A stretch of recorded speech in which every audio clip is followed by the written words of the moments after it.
رب العالمين والعاقبة للمتقين والصلاة والسلام على سيد الأنبياء والمرسلين وعلى آله وأصحابه أجمعين أما بعد أعوذ بالله من الشيطان الرجيم بسم الله الرحمن الرحيم ذلك الكتاب لا ريب فيه صدق الله العظيم وصدق رسوله النبي الكريم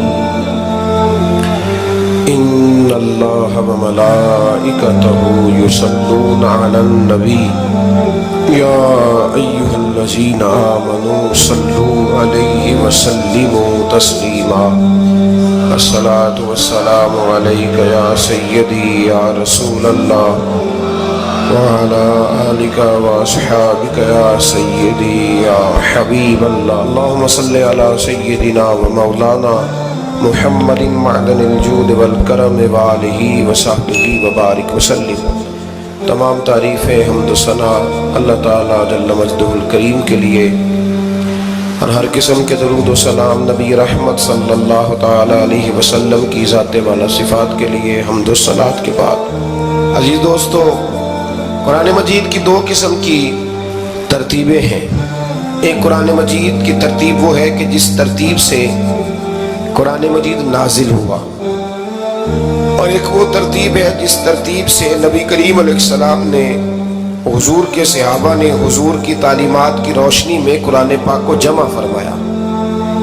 ایک ترتیب نزولی کہلاتی ہے، ایک ترتیب توقیفی کہلاتی ہے، جس ترتیب سے اسے جمع کیا گیا۔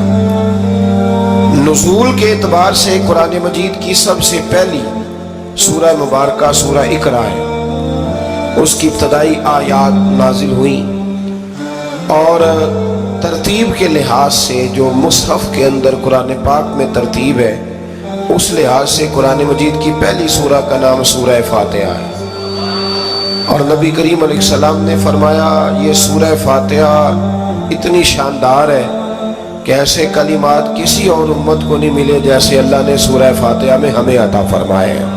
قرآن پاک میں دو قسم کی صورتیں، ایک تو یہ میں نے عرض کر دی اس کی ترتیب، اسی طرح دو قسم کی صورتیں، کچھ مکی صورتیں ہیں اور کچھ مدنی صورتیں ہیں۔ ہمارے طالب علم اکثر اسکولوں اور کالجوں میں یہ سمجھتے ہیں کہ جو مکے میں نازل ہوئی وہ مکی ہے، جو مدینے میں نازل ہوئی وہ مدنی ہے، حالانکہ ایسا نہیں ہے۔ جو ہجرت سے پہلے نازل ہوئی وہ مکی ہیں، اور جو ہجرت کے بعد نازل ہوئی وہ مدنی ہے۔ وہ آیت اگر بدر میں بھی نازل ہو نا، کچھ قرآن مجید کی آیات مختلف مقامات پر بھی نازل ہوئی ہیں، مختلف مقامات پر۔ حضور بدر میں تھے تو وہاں بھی قرآن مجید نازل ہوا، نبی کریم علیہ السلام احد میں تھے تو وہاں بھی قرآن پاک نازل ہوا۔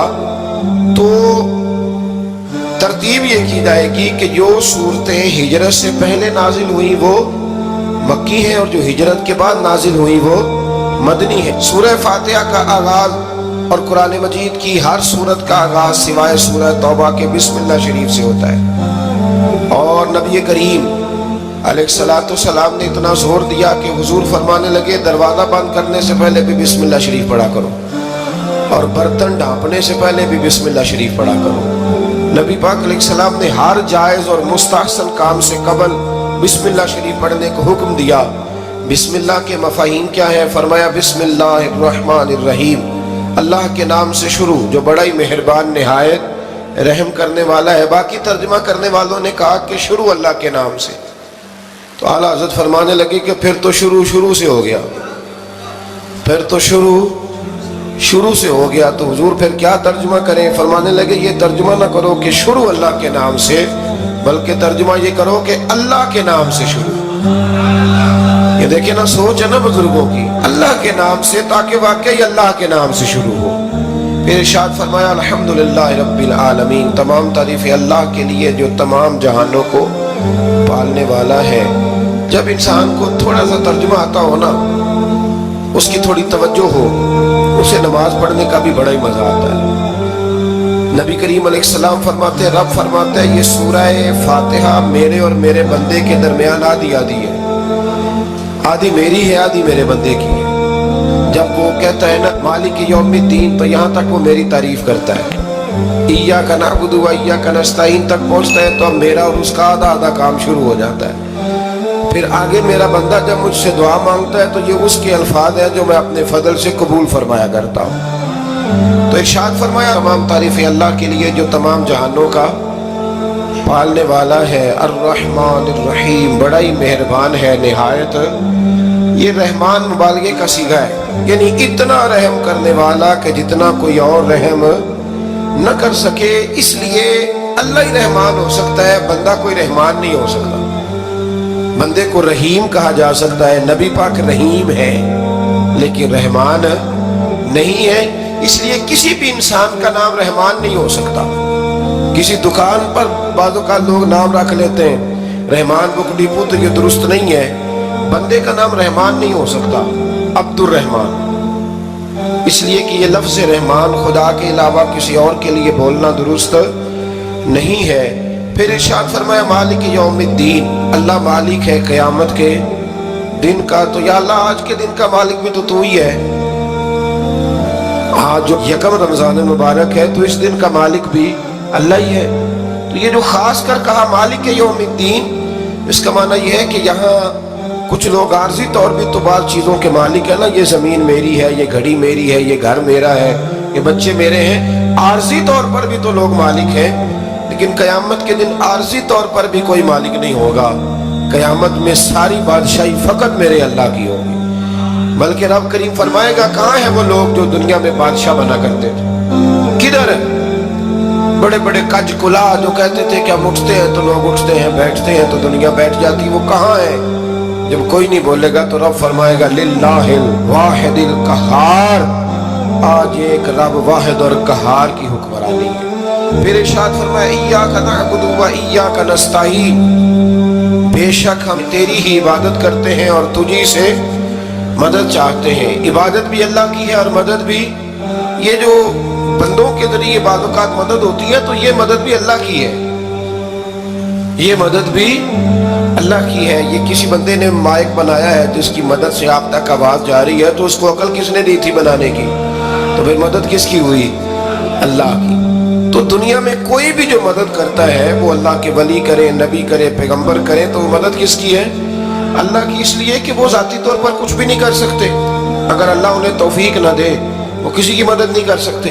तो इय्याका नअबुदु व इय्याका नस्तईन, हम तेरी ही इबादत करते हैं, तुझी से मदद चाहते हैं। इहदिनस सिरातल मुस्तकीम, ऐ अल्लाह हमें सीधा रास्ता दिखा।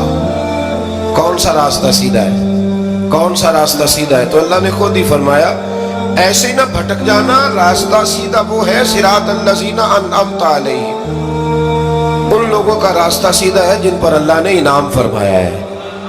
और वो कौन है? कुरान मजीद ने खुद फरमाया अनअमल्लाहु अलैहिम मिनन नबिय्यीना वस्सिद्दीकीना वश्शुहदाई वस्सालिहीन, वो नबी है, सिद्दीक है, शहीद है और नेक लोग हैं। फरमाया अपनी मर्जी के रास्ते पे चलोगे तो भटक जाओगे।